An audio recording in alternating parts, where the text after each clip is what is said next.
उनके सिर से अलग कर दिया जाता है। अश्विनी कुमार पुनः चिकित्सा करके उनका वास्तविक सिर लगा देते हैं। कहने का भाव ये है, इस पौराणिक कथा का मतलब ये है कि इंद्र के मन में इतना मात्सर्य था कि अश्विनी कुमार ब्रह्म विद्या न सीखें, और जिन दधीची ऋषि ने उनको ब्रह्म विद्या सिखाई थी ये उनका शत्रु था, और वही इंद्र दधीची ऋषि के पास जाकर उनके हड्डियों की याचना करता है। लेकिन ये इतने सात्विक ऋषि हैं, ये याद नहीं करते कि इंद्र तुम वही थे ना जो मुझे मारने आए थे। मारने वाले को भी शत्रु नाश के लिए, जगत कल्याण के लिए अपने हड्डियों का दान कर दें, इससे बड़ा उदार और कौन हो सकता है। ये ब्राह्मण की विशेषता है। दधीची सर्वश्रेष्ठ ऋषि कहे जाते हैं। इंद्र को उन्होंने कहा क्या है, शरीर तो एक दिन जाना ही है, भगवान से मिलना ही है। प्राणायाम पूर्वक शरीर का त्याग किया, वज्र का निर्माण हुआ और उससे वृत्तासुर का वध हुआ। अंत में पुंसवन व्रत की कथा सुनाई। पुंसवन व्रत के प्रभाव से दैत्यों की माता दिति के गर्भ से भी मरुद गणों की उत्पत्ति हुई। पोषण स्कंध में ये बताया गया है कि जीव काम क्रोध लोभ का नाश कर ले और भगवत भक्ति में अर्चन में लग जाए तो उसका कल्याण होता है। ये स्कंद वल्लभाचार्य जी को इतना पसंद आया कि उन्होंने अपने संप्रदाय का नाम इसी के आधार पर पुष्टि संप्रदाय रखा।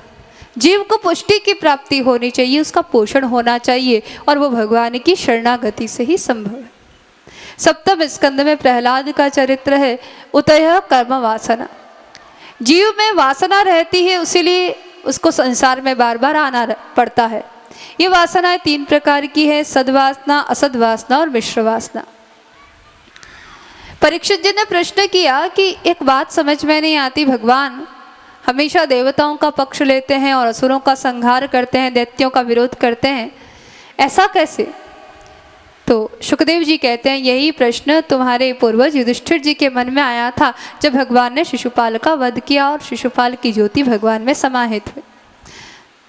तब नारद जी ने युधिष्ठिर को बताया कि देखो ऐसा नहीं है, भगवान दैत्यों का भी पक्ष लेते हैं। दैत्य वंश में भी यदि उनका कोई भक्त उत्पन्न हो जाए तो भगवान उसके लिए भी अवतार ग्रहण करते हैं। हिरण्याक्ष का भाई था हिरण्यकश्यपु, जब हिरण्याक्ष का वध हुआ तो उसने अपने परिवार को ज्ञान का लंबा चौड़ा उपदेश दिया, बहुत अच्छे ज्ञान की बातें बताई, लेकिन खुद ज्ञान का आचरण नहीं करता है। दूसरों को उपदेश देने के लिए उसके पास ज्ञान है। उसका पुत्र हुआ प्रहलाद। हिरण्यकश्यपु तो तपस्या करने के लिए चला गया, उसी समय कयाधु ने गर्भाधान किया।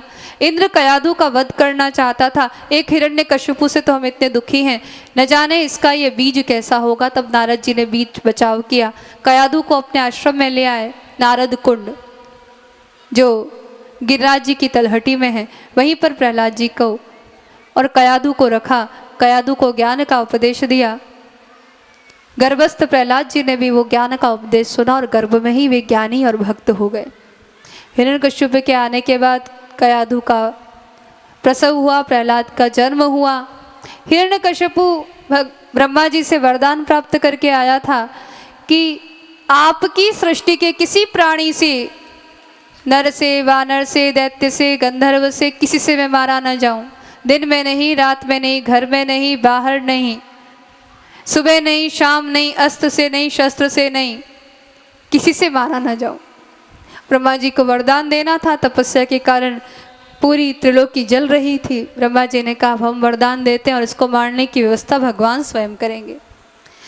उस हिरण्यकश्यप को क्या पता था कि उसकी मृत्यु का कारण उसके घर में ही है। प्रहलाद जी को उसने शिक्षा के लिए शुक्राचार्य जी के यहाँ पढ़ने के लिए भेजा, षण्डामर्क की पाठशाला में। लेकिन ये तो बचपन से ही पढ़े पढ़ाए थे, सीखे सिखाए थे। जिस समय पूछा हिरण्यकश्यपु ने प्रहलाद तुमने क्या पढ़ा, तो उन्होंने ये कहा मुझे तो इतनी ही बात समझ में आती है कि ये गृहस्थ तो अंधा कुआं है। इस गृहस्थी के संसार के प्रपंच में पढ़ने से अच्छा है कि भगवान विष्णु का भजन करो और जंगल में निवास करो। विष्णु का नाम सुनते ही हिरण्यकश्यपु की आग लग जाती थी।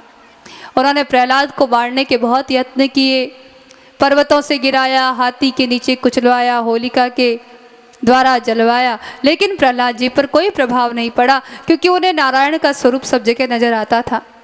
इस चमत्कार को देखकर सभी असुर बालक प्रहलाद जी के अनुयायी हो गए। सब मानने लग गए कि हाँ नाम में कोई ताकत है। अब तो हिरण्यकशिपु की कहीं नहीं चलती थी। जहां देखो प्रहलाद जी के साथ मिलकर लोग सत्संग करने लगे, कथा कहने लगे, नाम कीर्तन होने लगा। दैत्य संस्कृति ही बदल गई, आसुरी संस्कृति ही बदल गई। हिरण्यकशिपु ने पुनः बुलाया, कहा प्रहलाद तुम क्या कर रहे हो, क्या सीख रहे हो? तब भी प्रहलाद जी ने यही कहा, मैंने तो यही सीखा है, यही समझा है कि श्रवणम कीर्तनम विष्णु स्मरणम पाद सेवनम अर्चनम वंदनम दास्यम सख्यम आत्मनिवेदनम।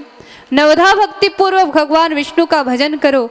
भजन में जो सुख है वो सुख और किसी बात में नहीं है। ये बात सुनते ही हिरण्यकशिपु बहुत क्रोधित हुआ। जिस विष्णु का तुम बार बार ध्यान करते हो, जिस विष्णु की तुम बार बार चर्चा करते हो, विष्णु है कहाँ? सारे देवता मेरे डर से थर थर कांपते हैं, कहीं न कहीं जाकर छुप गए हैं, वो विष्णु भी कहीं छुप गया है। विष्णु का नाम लेना तो तुमने बहुत सिखा दिया, अब बताओ वो विष्णु कहाँ है? प्रहलाद जी ने कहा, मेरी दृष्टि से देखो वो सर्वत्र है, जल में है, थल में है, अग्नि में है, वायु में है, आकाश में है, सर्व विष्णुमयम जगत कहाँ नहीं है?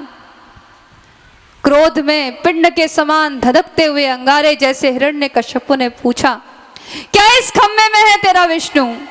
प्रहलाद ने कहा, मेरी दृष्टि से देखो तो क्यों नहीं, जड़ में भी मेरा विष्णु है, चेतन में भी मेरा विष्णु है। क्रोध अपने पारावार पर पहुंच गया और हिरण्यकशिपु ने एक खम्भे को लात लगाई, जोर का प्रहार किया, गड़गड़ाहट की ध्वनि हुई, खम्भा फट उठा और उसमें से भगवान नरसिंह प्रकट हो गए। बोले नरसिंह भगवान की। सबके देखते ही देखते भगवान ने रौद्र रूप में, उग्र रूप में सबको दर्शन दिया। भगवान का श्री विग्रह कैसा था? उनका आधा भाग सिंह जैसा था, आधा भाग नर जैसा था। एक हुंकार भरी, हुंकार के साथ आग बबूला होकर आंखों से जैसे अग्नि उगल रहे हो। उनके लंबे लंबे नाखून थे, शेर की तरह उनके लंबे लंबे बाल गर्दन को चूम रहे थे। लपक कर बड़े हिरण्यकशिपु की ओर उसे उठाया, अपनी जांघ पर बिठाया और कहा, देख तेरे सारे मांगे हुए अवतार आज पूर्ण हो रहे हैं। न मैं ब्रह्मा की सृष्टि से उत्पन्न हूँ, न मैं नर हूँ, न मैं पशु हूँ, न मेरे पास अस्त्र है, न शस्त्र है, न दिन है, न रात है, न कोई महीना है, न तेरा घर है, न बाहर है, न तू जल में है, न थल में है।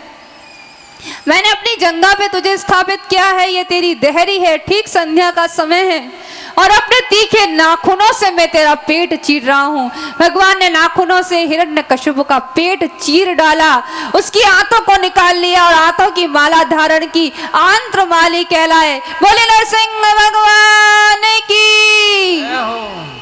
भगवान उग्र रूप हुए।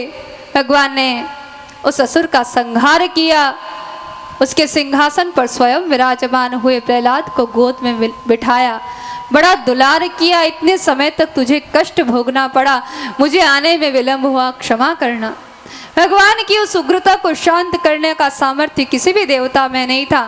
आते और भगवान एक घुड़की देते, एक हुंकार भरते, सब वहीं बेहोश होकर गिर जाते। लक्ष्मी जी भी आए तो नरसिंह भगवान ने एक हुंकार दी, मेरी कठोरता देखना चाहती थी, देख ली। लक्ष्मी जी भी बेहोश होकर गिर गई और ब्रह्मा जी से लड़ पड़ी।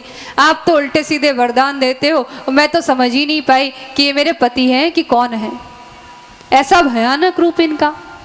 अंत में प्रहलाद जी की स्तुति से ही भगवान शांत हुए। प्रहलाद जी ने दिव्य स्तुति की, भगवान की षडंगा भक्ति का वर्णन किया। उसके बाद नारद जी ने वर्णाश्रम विधि का वर्णन किया, त्रिपुर दहन की कथा सुनाई, किस प्रकार भगवान ने 3 पुरों में भरे हुए दानवों का वध त्रिपुरारी भगवान शंकर के द्वारा करवाया।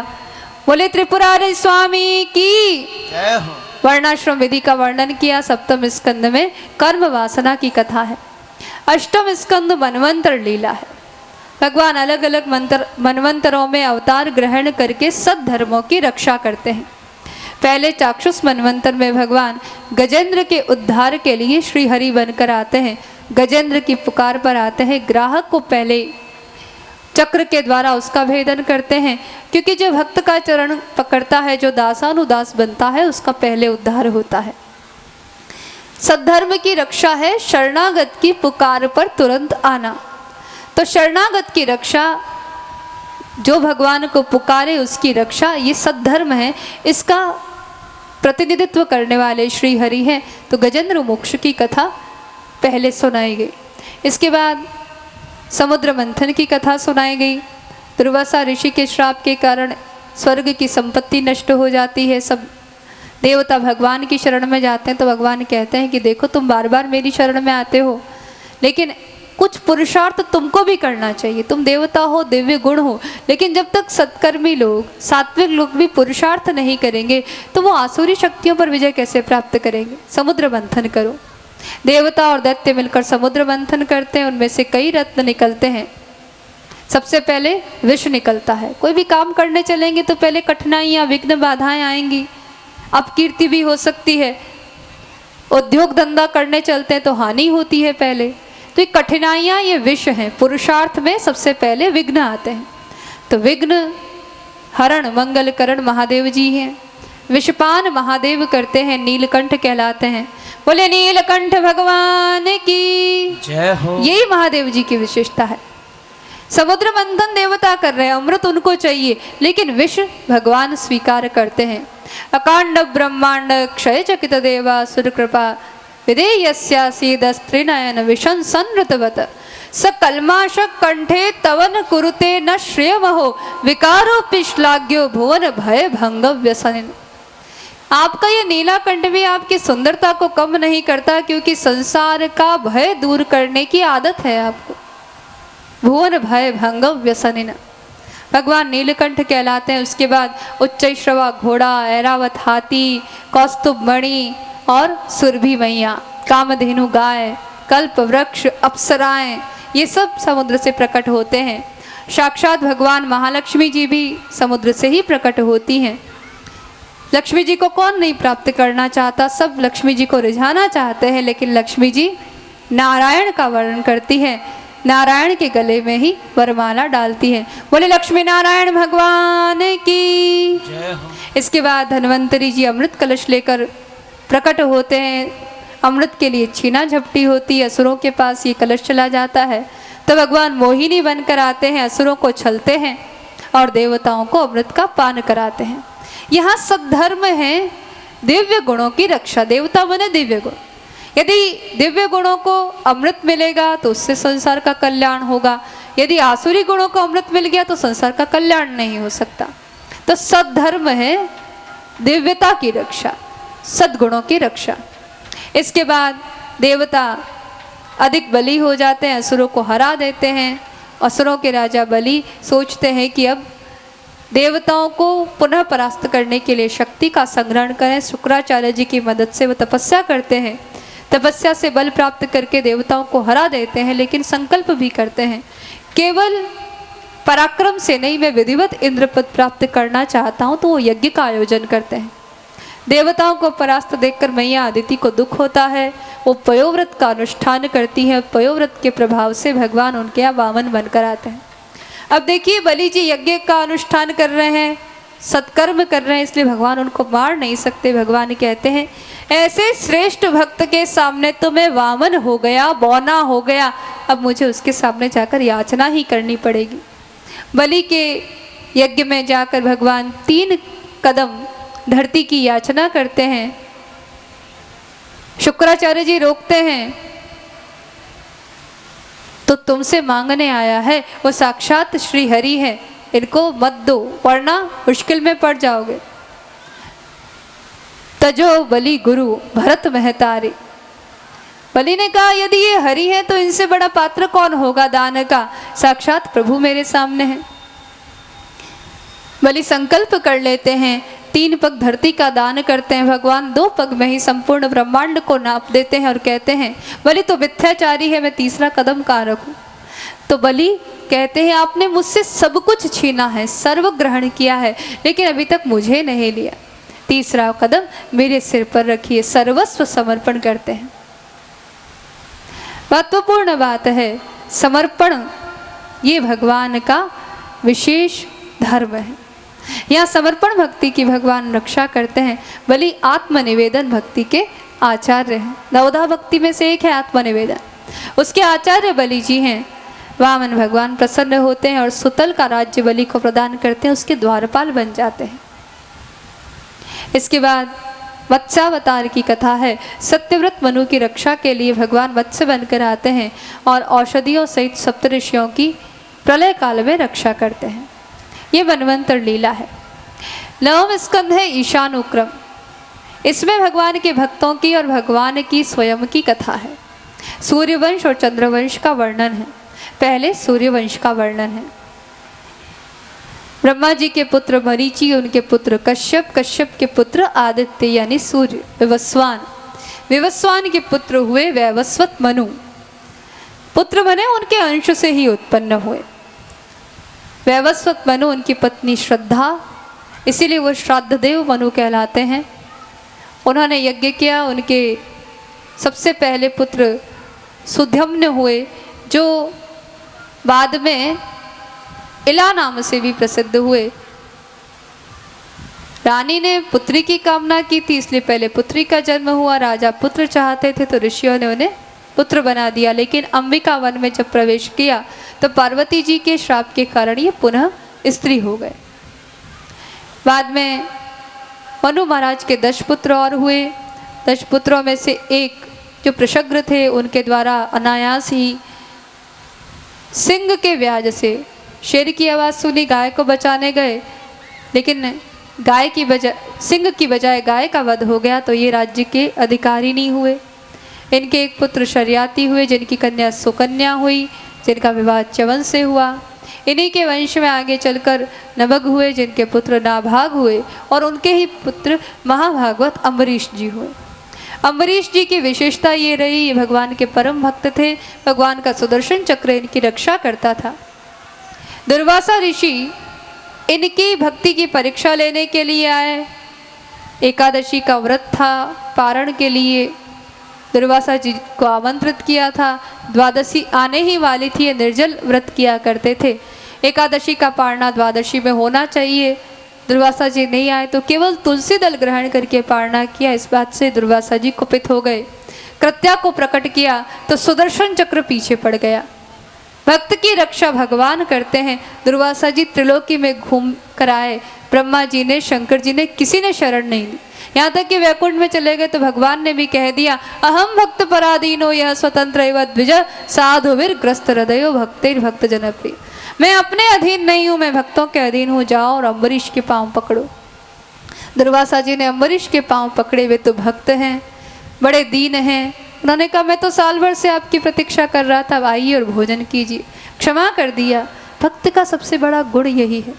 इसी गुण का विस्तार करने के लिए ही दुर्वासा जी ने ये सारी लीला की थी। इन्हीं अम्बरीश जी के वंश में आगे चलकर युवनाश्व नाम के राजा हुए। उनके ही वंश में सगर नाम के राजा हुए, जिनके 60,000 पुत्र अश्वमेघ यज्ञ का घोड़ा खोजने गए थे और कपिल जी के क्रोध के कारण भस्म हो गए।